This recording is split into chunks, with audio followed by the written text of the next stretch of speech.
नमस्कार बंधुगण। आजिर कहानी हेउछि जिद्र कुपरिणाम। कहानीटी को शेष पर्यंत निश्चय शुणन्तु। जड़े ब्राह्मण थिले। कौनसी एक पुस्तकरू से श्रादूल मंत्र संपर्क रे पढ़ी थिले।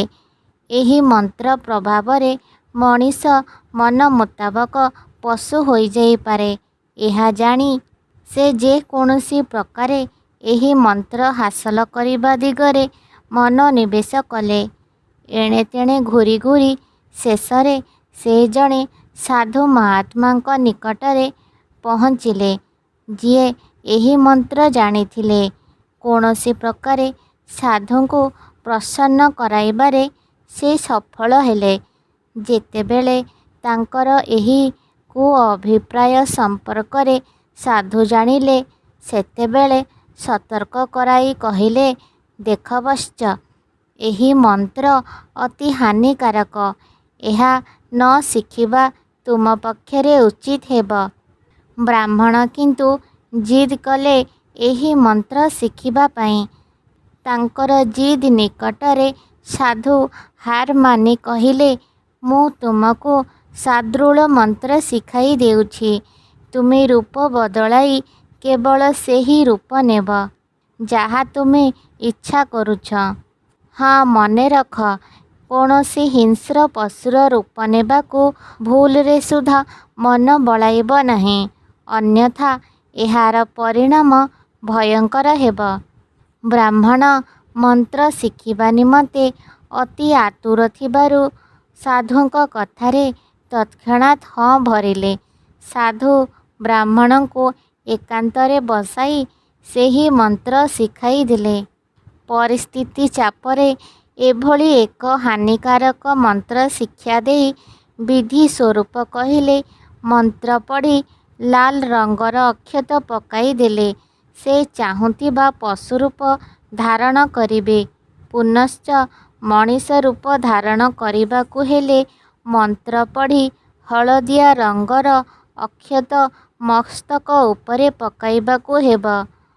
हाँ, एहा मने रख, जड़े मनीष जेतेबेले पशु रूप धारण करे सेतेबेले तार मानवोचित ज्ञान रही न थाए। पशुतुल्य हिताहित ज्ञान हराई थाए। तार स्वभाव ठीक पशुतुल्य रही थाए। ब्राह्मण तुरंत मंत्र शिक्षा करी अति खुशी रे घर को आसिला। दीर्घ दिनर बासना पूरण होइथिबारु अहेतुक आनंदरे पत्नी को एही समाचार जणाइला। पत्नी स्वामी अनुरूप थिले। एभली एक आश्चर्यजनक मंत्र शिक्षा करिछंती पति।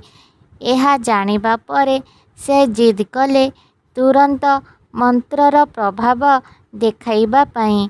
ब्राह्मण पत्नीर जिद देखी कहिले, एक काम कर, तुमे मते बाघ करी दियो, किंतु मने रख, मंत्रर चमत्कारिता देखिबा परे तुमे विलंब न करी मते पूर्व भली मनीष करिदेब।